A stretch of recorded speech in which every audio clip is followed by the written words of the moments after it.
Di siang hari yang indah, tiba-tiba datanglah seorang wanita mencari Tenjo.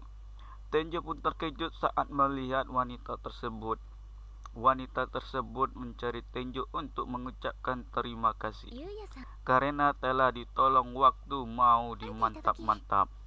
Wanita tersebut terlihat heran melihat perubahan Tenjo yang kemarin masih gemuk tiba-tiba menjadi langsing. Tenjo pun akhirnya sadar bahwa wanita yang ada di depannya adalah orang yang pernah ditolongnya. Singkat cerita pun wanita tersebut mengajak Tenjo untuk masuk ke sekolah akademi elit. Tenjo pun shock dan terkejut saat diajak masuk ke sekolah akademi elit. Tenjo pun sempat menolak tawaran tersebut. Lalu tiba-tiba datanglah kedua orang kroco yang minta masuk ke sekolah akademi tersebut. Wanita tersebut langsung menolaknya dengan mentah-mentah karena mereka telah menghina orang yang telah menolong dirinya. Singkat cerita, Tenjo pun akhirnya menerima tawaran tersebut.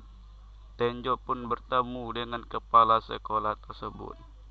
Ternyata kepala sekolah tersebut adalah ayah wanita tersebut.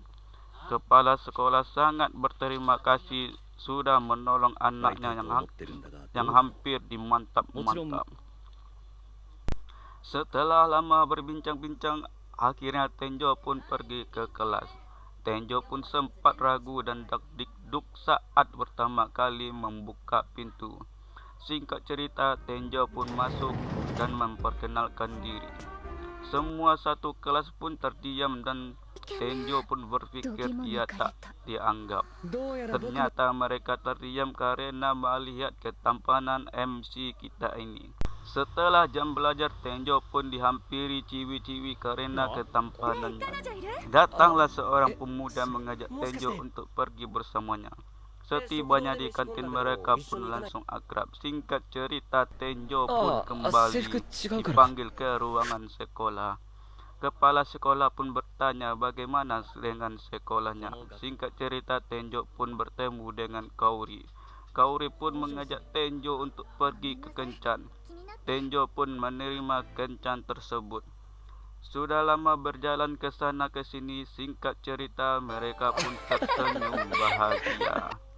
Singkat cerita, Tenjo pun kembali ke dunia isekai untuk melatih kemampuan yang dimilikinya. Tenjo pun penasaran yang ada di luar pagar rumahnya. Ada apakah di luar sana? Baru juga mau melangkah sudah terdengar suara teriakan. Tenjo pun bergegas mencari sumber suara tersebut. Tenjo pun bertemu dengan goblin. Mereka pun bertarung dengan epiknya. Baru saja menghirup napas, malah datang satu goblin lagi. Tenjo pun sempat terdesak. Singkat cerita, Tenjo pun mengeluarkan semua kemampuannya dan berhasil mengalahkan goblin. Lalu Tenjo pun mencoba mendekati wanita tersebut. Baru juga didekati sudah keburu pingsan. Oke, episode keduanya cukup sampai di sini dulu ya. Bagi kalian yang suka, jangan lupa di like dan di subscribe biar kalian tidak ketinggalan alur ceritanya. Sampai jumpa kembali. Bye bye.